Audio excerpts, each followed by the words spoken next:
एकादशी का दिन है। तो इस एकादशी की कथा पद्म पुराण में बताई गई है। वो कथा मैं आपको संक्षिप्त रूप में सुनाऊंगा।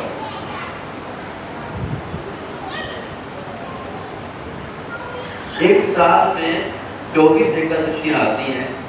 हर महीने में 2 एकादशी होती है और 12 महीनों में 24 एकादशी। लेकिन जिस साल पुरुषोत्तम मास आता है 2 एकादशियां और बढ़ जाती हैं तो 26 एकादशियां हो जाती हैं। युधिष्ठिर ने भगवान कृष्ण से प्रश्न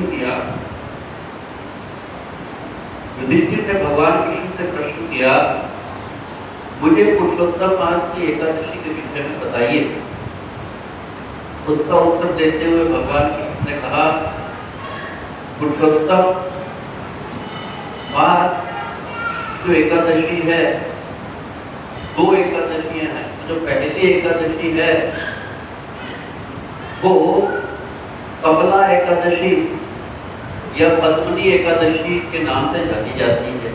पद्म पुराण में इसका नाम कमला एकादशी दिया गया है, इसलिए मैंने कमला एकादशी कहा। लेकिन कमला और पद्मनी एक ही बात है। तो ये जो एकादशी की जो तिथि है ये बड़ी ही उत्तम तिथि है। इस दिन यदि व्रत कर लिया जाए तो लक्ष्मी जी अनुकूल हो जाती हैं, लक्ष्मी जी की कृपा हमें प्राप्त हो जाती है। लक्ष्मी का तात्पर्य केवल धन संपत्ति से नहीं लेना चाहिए। लक्ष्मी का तात्पर्य है बाह्य धन संपत्ति से नहीं लेना चाहिए, भीतरी जो धन संपत्ति है उससे लेना चाहिए, ज्ञान से लेना चाहिए, सुख शांति से लेना चाहिए।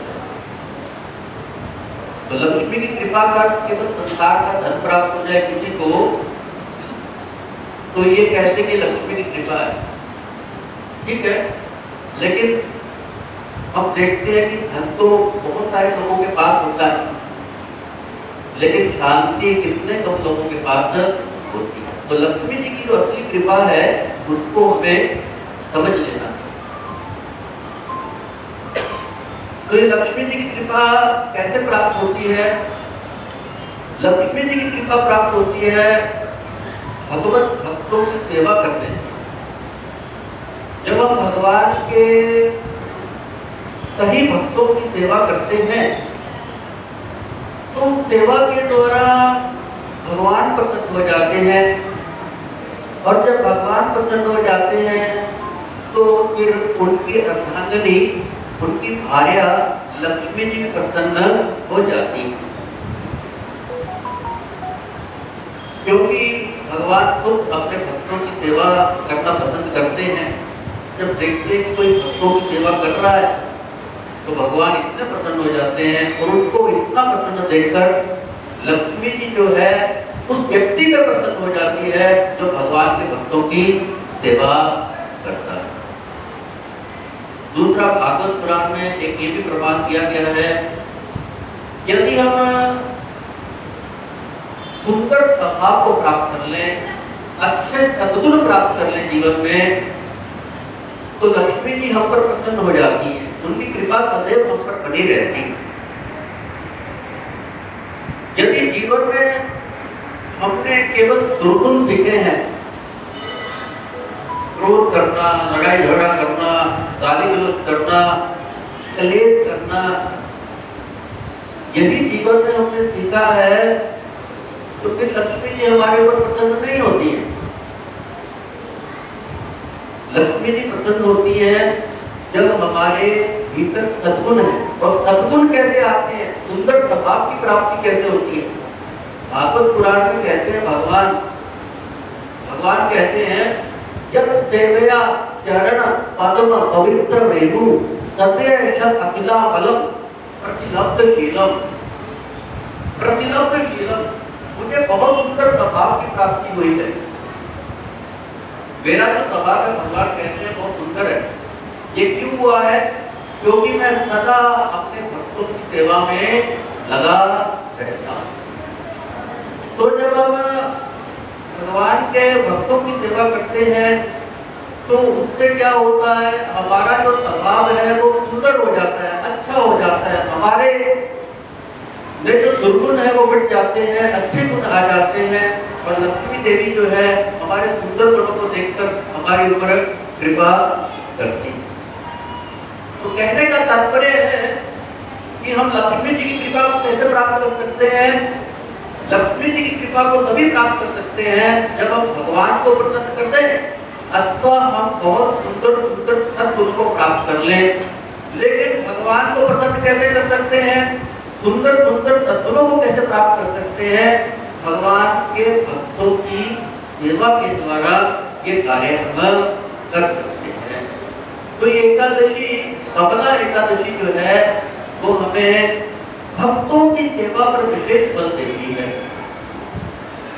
और फिर आगे भगवान कृष्ण जी की कथा बताते हुए कहते हैं, अवंती जिसको आजकल उज्जैन कहा जाता है, उसमें एक ब्राह्मण रहता था, शिव शर्मा नाम का ब्राह्मण रहता था। वो बहुत श्रेष्ठ ब्राह्मण,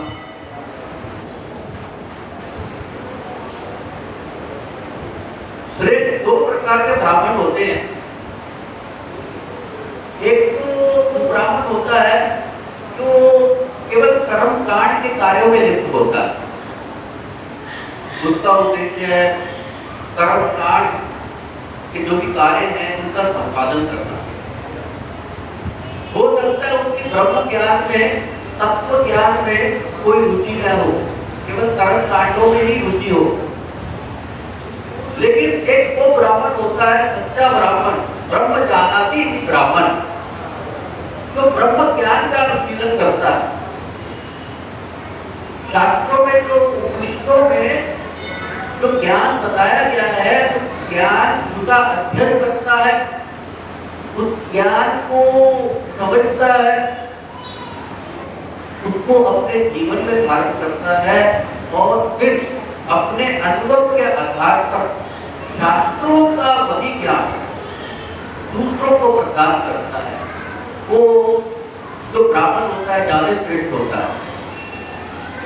तो ये जो शिव शर्मा है ये श्रेष्ठ ब्राह्मण था, तत्व ज्ञानी था, ब्रह्म ज्ञानी था। इसके 5 बेटे थे। सबसे जो छोटा बेटा था उसका नाम जय शर्मा था। ये जय शर्मा अपने बाप जैसा नहीं था।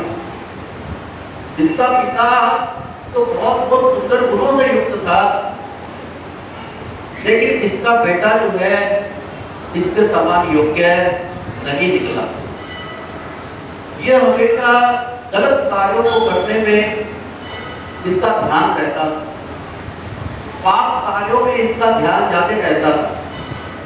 तो इसके कारण इसके परिवार वालों ने अंत में इसका परित्याग कर दिया।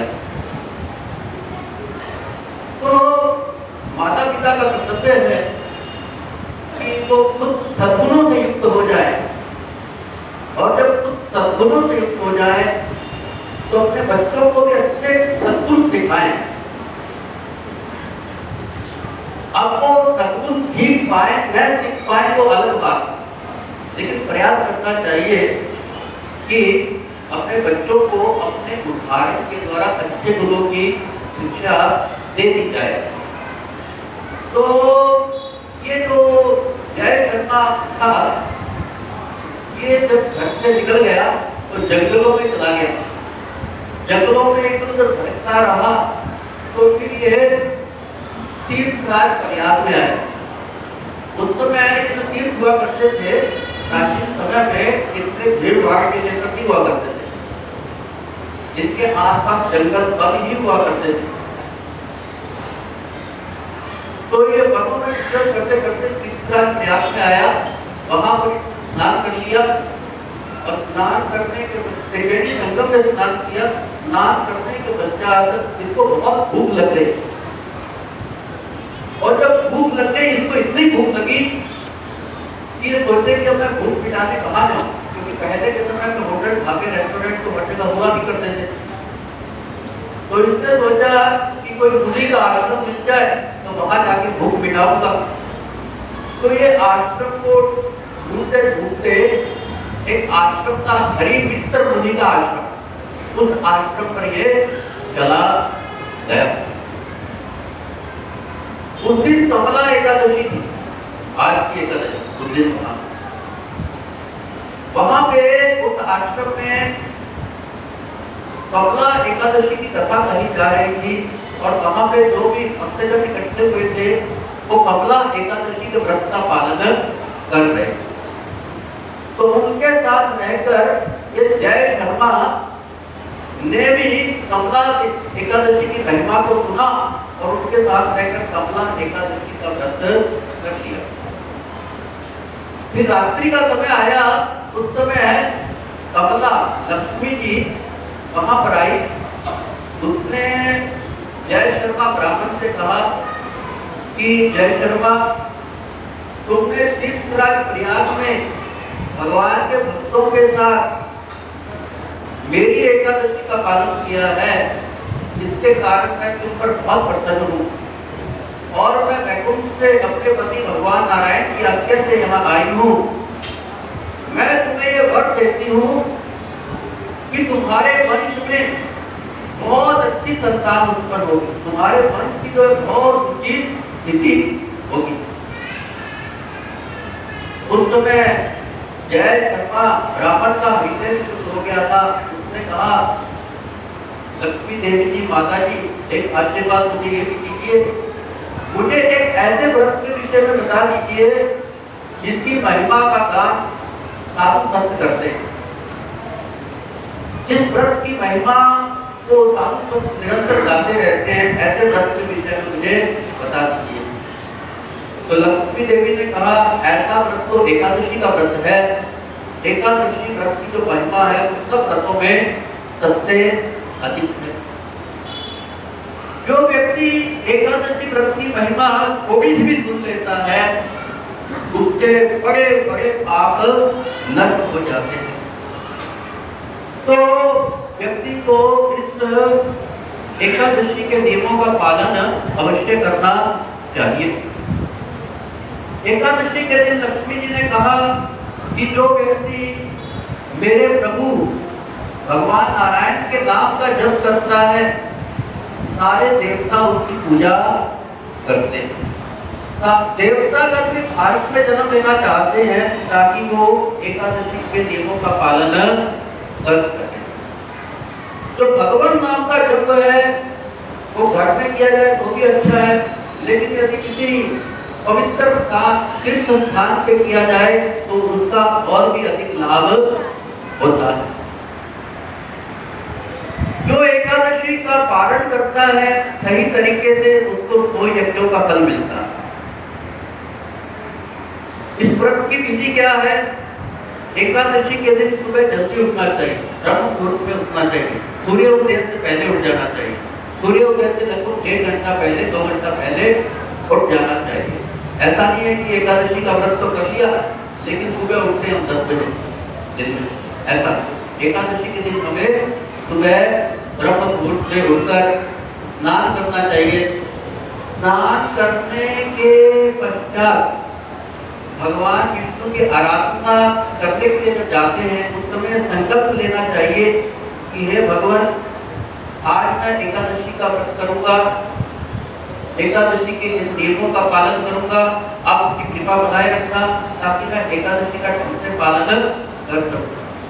फिर एकादशी के लिए मैं उत्तम कोटि के लोगों का संग करना चाहिए ताकि हमारा जो मन है, हमारी जो इंद्रियां हैं, एकादशी के दिन कंट्रोल में रहे, नियंत्रण में रहे।